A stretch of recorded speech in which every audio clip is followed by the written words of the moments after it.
the initial assessment, and meantime you have to manage the patient at the initial stage, identify the life-threatening injuries, and do the necessary investigation, refer the patient to the appropriate people or appropriate place to the appropriate time. That is important. Then they will look after the patient. Right? That's what needed for everyone who are involved in initial assessment and management of the trauma patients. Of course, some of you have done the ATLS, and even for our students, we are doing the team course. It's one of the version of the ATLS introduced by the American College of Surgeons. That is a 2-day course anyway, that has given all the detail about managing patient, but this is kind of an overview, a quick overview of managing the polytrauma. Mainly this scenario based.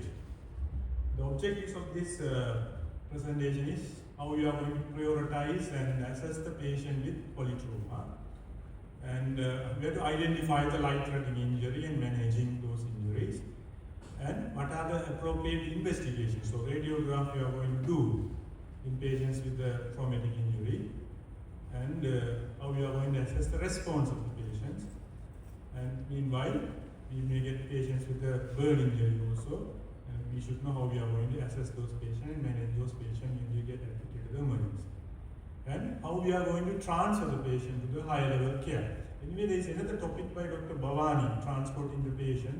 I hope she will discuss about transporting the critically injured patients to another institution or another place. Therefore, the details are not here in this slides. This is the first case. A construction worker has fallen down approximately around 20 feet of scaffolding. You know, when patients fall from height, there are different types of injuries. We already discussed, I hope, to the students. It could be from the head injury to spinal injury or pelvic fracture like that. And it can cause even blunt trauma to the abdomen, causing intra-abdominal injury to the organs as well. Therefore, we should follow the ATLS protocol. On further information, it was difficult to arouse the patient, and he is only just groaning. There is an open wrist fracture with bruising on the back and flank.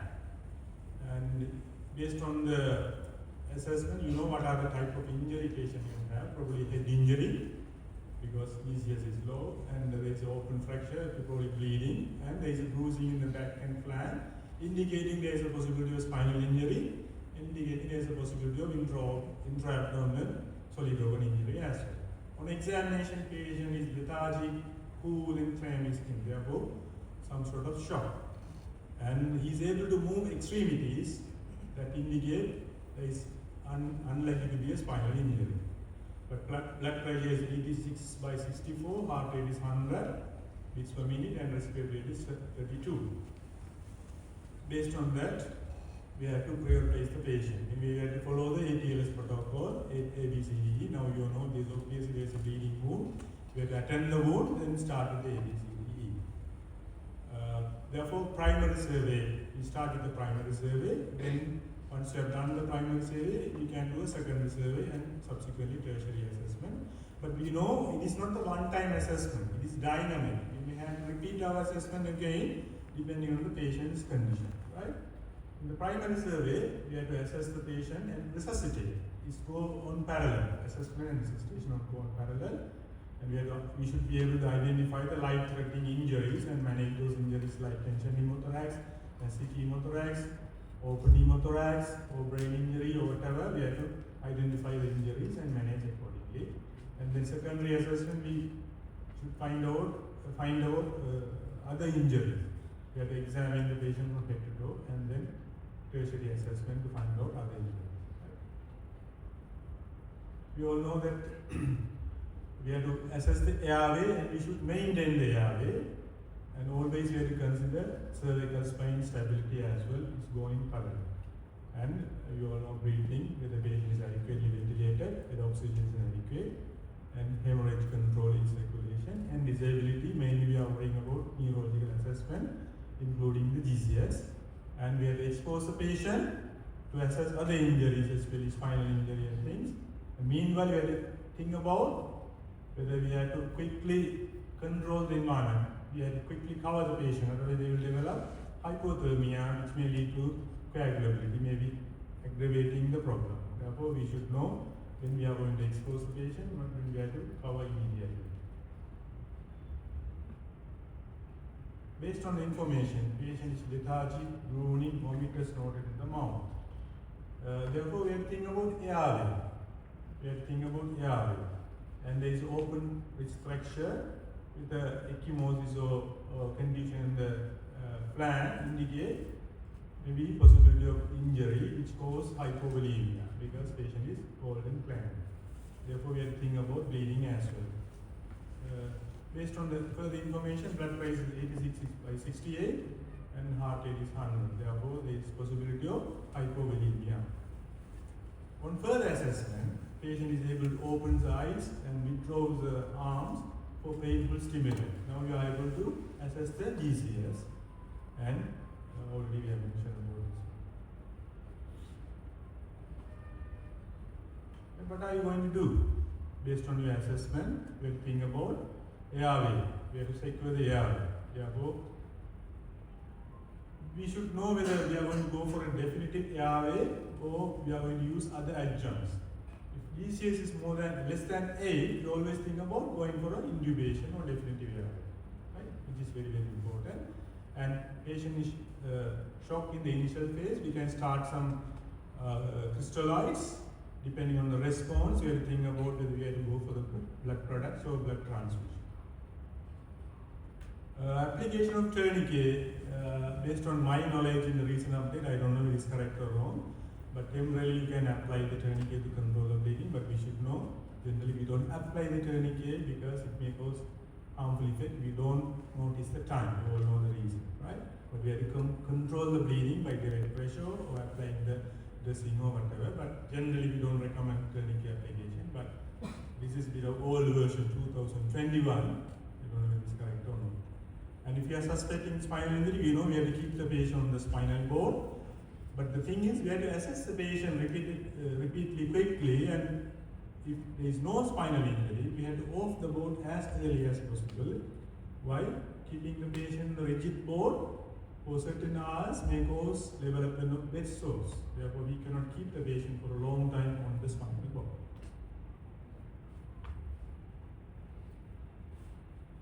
And as I mentioned already, whenever you are assessing the airway, always think about cervical spine stability. And based on the assessment, his GCS is 8, therefore it is better to go for an intubation, endotracheal intubation. But if GCS is more than 8, you can think about considering the adjuncts like oropharyngeal airway and so on. Meanwhile, patient may need oxygenation, therefore may need a ventilator support. And meanwhile, there is a mixture of symptoms. We don't know whether really it is hypovolemia or maybe attention pneumothorax causing features of hypovolemia. Therefore, we have to further assess the patient and we have to think about possibility of chest injury as well because of the mode of injury has fallen from height. Then we know what are the life-threatening injuries in the chest which cause problem, as we already discussed. Tension pneumothorax, open pneumothorax as well, because the sucking wound, it may suck the air from the atmosphere, and the massive pneumothorax.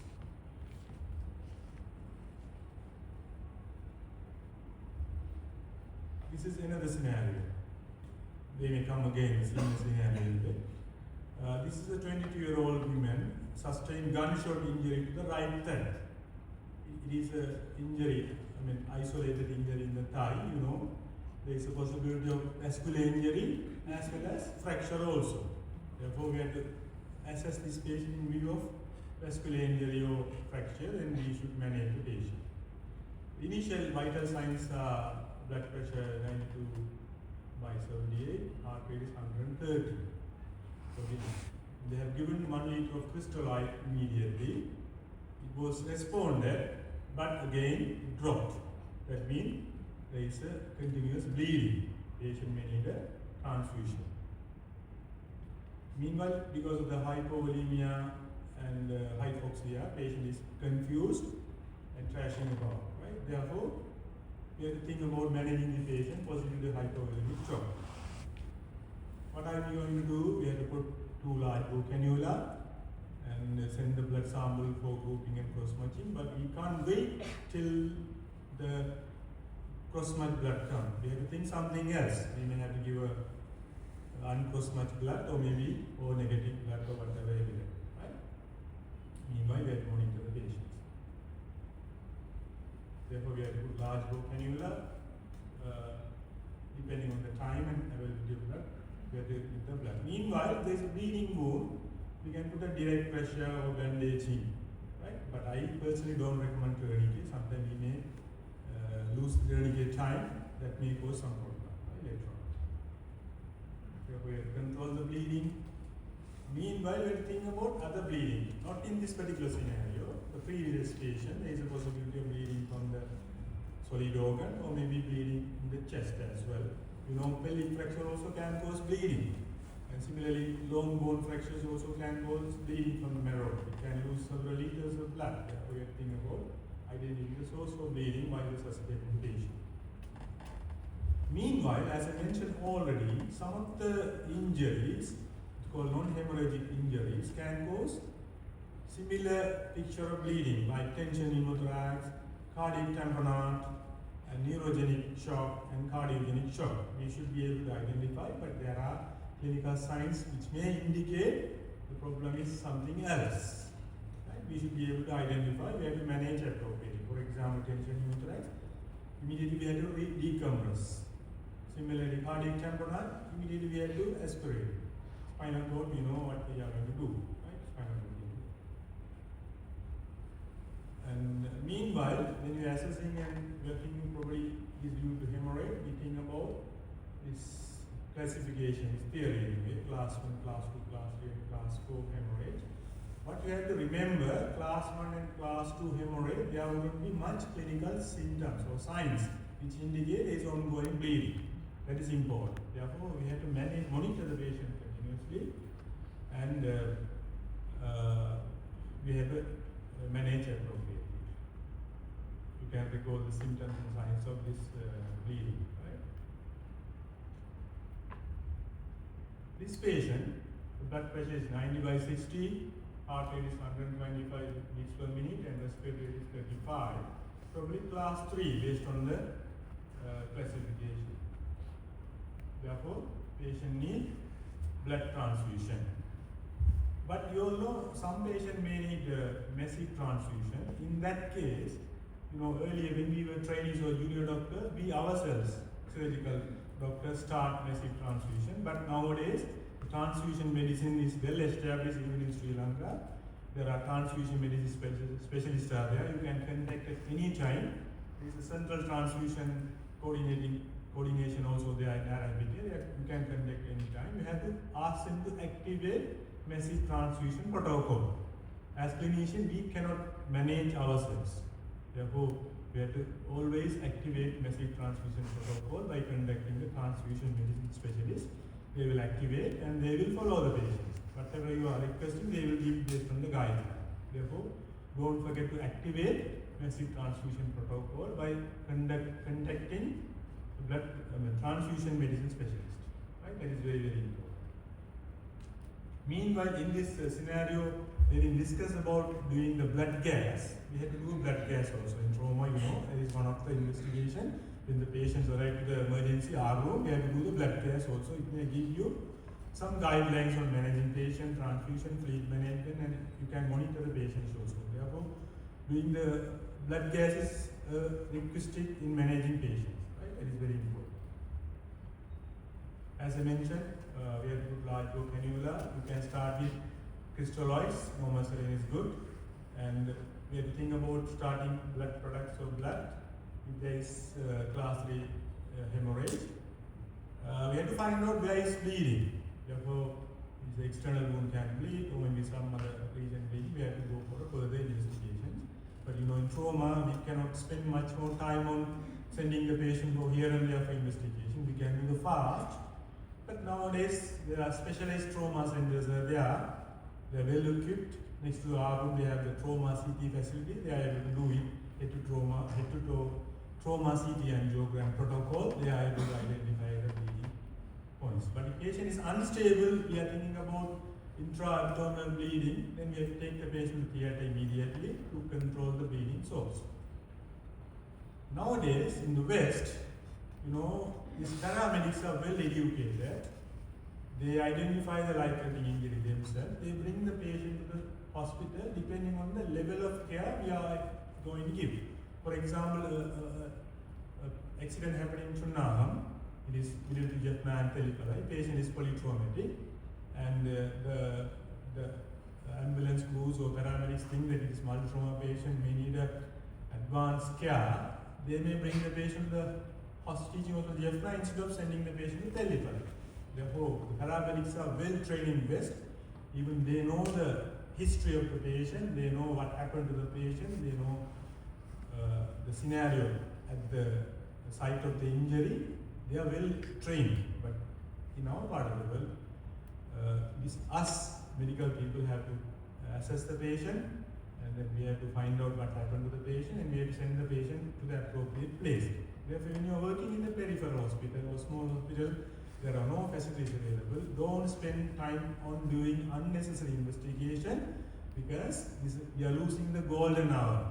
You all know that tri-modal distribution of trauma death. Some patients, they die at the spot or on the spot, or while reaching the hospital, they die. We can't do anything. But these patients with a life-threatening injury, if we are losing the golden hour, we may lose the patient. Therefore, we have to send the patient to the appropriate place by assessing and doing some initial management, putting a needle thoracocentesis or chest drain. Those things we can do. You can do at any hospital. You can start transfusion. You can do some fast, but patient need a laparotomy. It may not be possible in certain hospital. We will send the patient to the appropriate place. Therefore, don't spend much more time on investigating patient. We will send the patient to the appropriate place. It's already mentioned about. If you are activating the massive transfusion protocol, the transfusion medicine people, they will help you in which phase you are going to give flex cells, plasma, platelets, and CPP on need. Right? Then assessing the patient disability, mainly we are going to assess the GCS based on our assessment. This patient is, is again coming back to the first case, right? This patient is able to open his eyes and withdrawing for pain and making some noise. Based on that, we can assess the GCS. I always tell, start from higher, higher points lower, you can easily remember, right? Best motor response, we are giving 6 points. He is able to withdraw. Therefore, points may be withdraw mean 6, 5, 4, right? 4. And opening the eye for pain is 2, 4 plus 2 is 6, and making some noise 2, therefore maybe 8, right?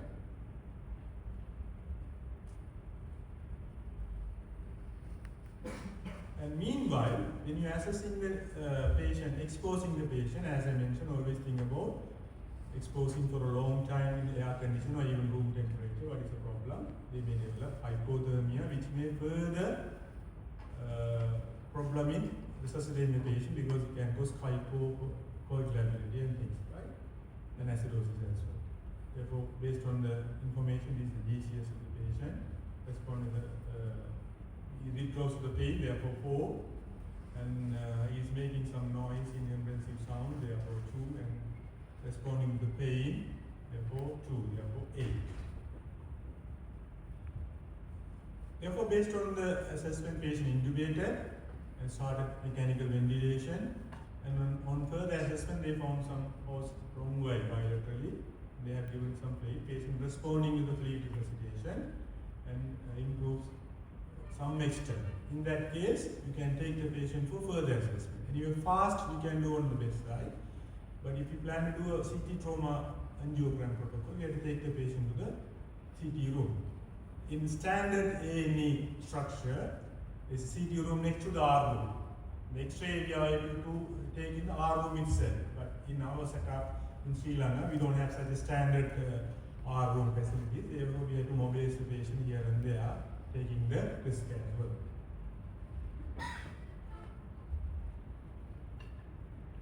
Right, now we can do a fast scan and we can go for some imaging. In this patient has fall from height, thinking about the mode of injury, we have to think about what kind of injury patient can have. Already we know there is a possibility of head injury because of the ACL and possibility of chest injury. But if clinically we assess there is a tension in the thorax, rather sending the patient to the X-ray, we have to do the management for that. We have to do the needle thoracocentesis and subsequently MC2.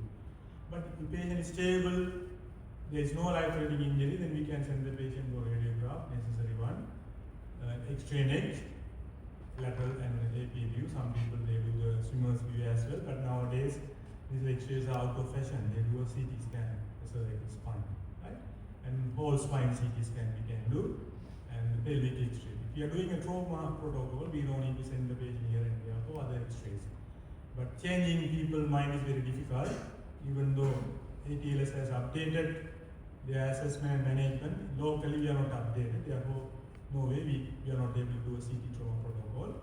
We may have to send the patient for X-rays, necessary X-rays, taking the risk of patient. Once patient stabilized, once we manage, once we identify the initial life-threatening injury, manage appropriately, and patient is stable, then we can think about secondary surgery. But never ever forget secondary surgery. Sometimes we may forget why we are constrained on life-threatening injury. Later on, it may cause some problem. I can remember one of the patients got a problem in the ICU. There was an abrasion in the forehead. They put a bandage, a tight bandage. It was removed only after 4th day of admission. Patient lost all the skin, right? Therefore, we shouldn't forget about secondary surgery as well. EK history possible, and then head-to-toe physical examination, and we have to review the laboratory test and radial evaluation and other interventions. And then ongoing evaluation of other injuries, that is also we have to do. Other scenario, case study 3. 56-year-old woman with history of chronic oxygen use. This is a burn. This is a different burn, right? Not about polytrauma. I have you about polytrauma. I don't know whether fulfill your requirement, but just quickly review what we are learning in your ATLS and team. You can give some idea about managing patient with the polytrauma, right? This is a patient with a burn injury. Patient with history of chronic oxygen use asleep while smoking. Patient smoke and asleep and end up with a house fire and explosion.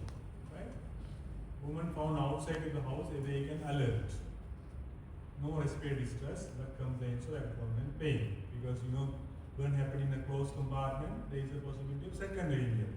Or even open places, patient would have been thrown away, there may be a secondary injury. Therefore, we have to always follow the ATLS protocol for assessing the burn patients as well. We have to follow the ATLS or ABCD protocol to assess the patient. How we are going to assess the initial evaluation and how we are going to prioritize. We all know patients with a burn injury, we always think about inhalation injury, which may be causing threatening to the life. Therefore, we have to always think about, or we have to look for the signs of inhalation injury. Right? They have got MCQ as well, I don't know the answer. Which of the following is an initial evaluation priority in a burn patient? Evaluate the airway, complete a comprehensive head-to-toe assessment, obtain a toxicology screening, determine the Glasgow-Coma scale. Based on our experience, always we think about assessing the air. Right?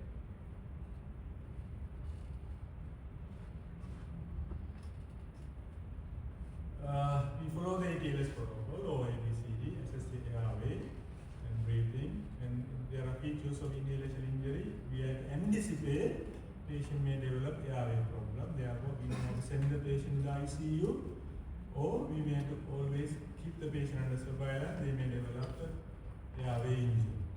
Unfortunately, in Sri Lanka, except in one center, there are no centers to manage the patient with the air burn, specific ICU setup. Therefore, we always manage the patient in our home. And ICU also reluctantly accept the patient. The reason, the patient with a burn injury may get infection because ICU should be isolated for the burn patient. we cannot mix up the patient. We cannot send the burn patient with the surgical and medical patient in the ICU. They have risk of infection because they are losing their skin. There is no protection. Therefore, no dedicated intensive care unit for burn patient in Sri Lanka except in one unit in National Hospital. Right? Meanwhile, when we think about circulation, we know we have to calculate the necessary fluid using some formulas, and we have to give necessary fluid. And depending on the degree of burn, some patient may develop a scar, especially in the extremities. We may have to go for a scarotomy to improve the circulation. And meanwhile, we have to assess disability and exposure. That is also important. You know, when you are assessing the patient, first we have to think about assessing the burn surface area as well as the burn thickness. That is also have impact on managing patient, not only the burn surface area, thickness also, whether it is a first degree burn or secondary or third degree or fourth degree, or depending on the degree of injury, we may have to manage the patient accordingly. And the burn surface area also important. We all know there are several guidelines are there, but generally we are using Mallet rules of 9, London broader chart also there. Whichever the chart we are using, we may have to calculate the burn surface area, because that is the prerequisite to calculate the fluid we are going to give initial 24 hours. In this patient, based on their calculation, burn surface area is 22.5 of the body surface area. You know, there are recommendations for admission of burn patient. In pediatric patients, more than 5% we are admitted. Adult patient, we can maybe more than 10% we are admitted, or 10 or 15%. Even though some region less than 10 or 5%, they need admission, like hand burn, facial burn, perineal burn. We need to admit those patients in those small area, because they need inward management to prevent the complication. Patient's burn surface area is 22.5, and the heart rate is 120 beats per minute. Blood pressure is fairly okay. Respiratory rate is high, and with the nasal prong, they are giving 2 liters of oxygen. Saturation is 98. Patient is agitated and complains abdominal pain because of the throat. Right? Agitation indicates maybe hypoxia or maybe hypovolemia. We don't know. What are you going to do? We have to monitor the patient, and we have to ensure the patency of the airway. And we can use 100% oxygen as well. Airway problem is there. We have to think about intubating the patients as well. We also think about burns happen in a closed compartment. They may have inhaled carbon monoxide, right? And it can cause toxicity. It is, have more affinity to the hemoglobin than oxygen. It can bind with oxygen, hemoglobin. And we have to think about giving 100% of hyperbaric oxygen to manage the carbon monoxide poisoning, right? And initial fluid resuscitation already we discussed. We can follow the formula whatever we are following, and we have to hydrate the patient. But be careful in elderly, extremes of age, elderly and children. We should not overload the patients as well. It may cause problem, right? And apart from that, care of the burn wound, especially pain control, superficial burn or partial thickness burn, very painful. We have to manage the pain. And we have to think about other injuries based on the circumstances where burn happened. Apart from that, managing other burns, chemical burns, electrical burns, there are chemical burns generally, we don't encounter much, but if we encounter, we should think about managing. Never ever, sometimes it is acid burn, don't put alkaline, get dilute, right? Therefore, we have to remove the chemical substance from the area in order to minimize the injury, right? And we may have to irrigate with the tap water as well, but don't use other chemicals, right? And electrical burn special entity, you all know, apart from the surgical problem, they may have medical issues as well. Because of electric current is running through the body, it may cause arrhythmia, life-threatening arrhythmia. Therefore, apart from managing the surgical wound, entry wound, exit wound, and they can have a secondary injury, they can thrown out from the injured place, and they can have other injuries as well. Therefore, managing those patients is also important. apart from managing the burn area. And you know, they may develop rhabdomyolysis as well. In that case, rhabdomyolysis, you have to think about possibility AKI. We have to refer the patient to the nephrology team at the appropriate place and hydrate well. And at one point, they may develop hemodialysis as well. Therefore, that is very, very important when we are managing patients with the electrical injury.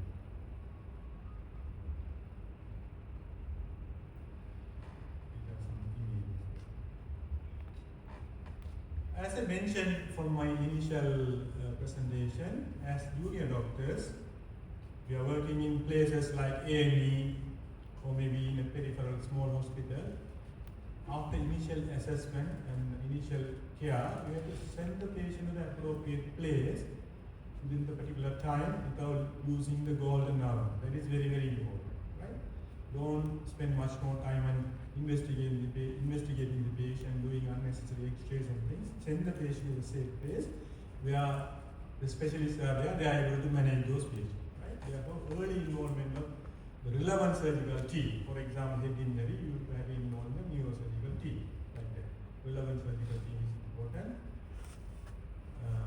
depending on the resource available, and refer the patient and transfer the patient to the actual time. That's what I mentioned. In developed country, the paramedics or ambulance crews, they are well educated. They know to bring the patient where.